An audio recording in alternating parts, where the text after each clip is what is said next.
Vipers, this is In the Game, bringing you closer to the Visayan Vipers beyond the scoreboard, straight from the court to the stories behind every game. Buong buo, stronger, faster together. NNIR, winners sa palaro, winners sa palaro. The game may be over, but the story continues beyond the court.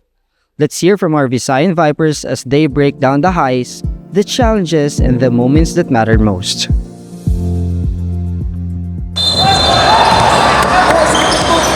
I'm very disappointed because we really wanted to win.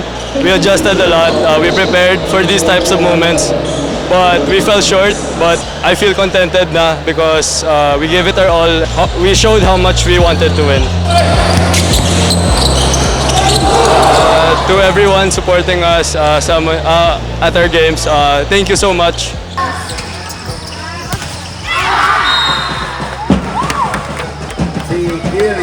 Nang nag-step up lang gid kami kag nag-meeting kami kag nagbago kami sang amon nga nang giyoon para naman sa sulod kagapon nag-adjust pa kami kay because earthquake sang kagahon ti nagbugta kami nakapulaw kami ti ang amon body wala gid mayo ka rest nag-compose kami kag imbago namon ang giyo sa sulod court. For the level boys javelin throw, Jonel Metoda Jr.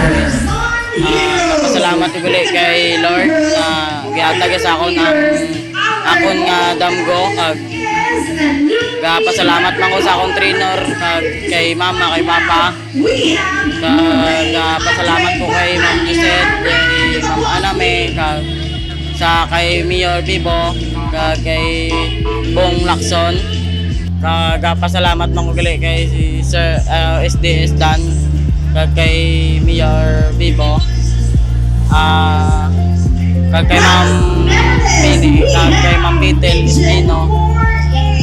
Salamat sa inyong pagsuporta sa akin.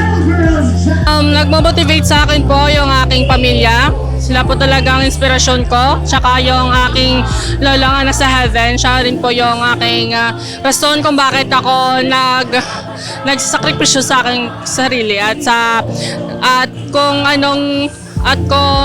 sana ko ngayon, siya po rason talaga na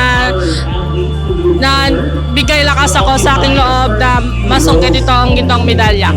Na wala naman po talagang madaling paraan upang masungkit itong gintong medalya kasi pinaghihirapan talaga po ito.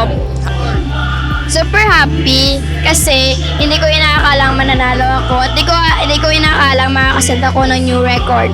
Ang nasa utak ko ay dapat mananalo ako at dapat kukunin ko to para sa mga pamilya ko. Dinedicate ko ang aking kapanalo sa mga parents ko at sa mga coaches ko.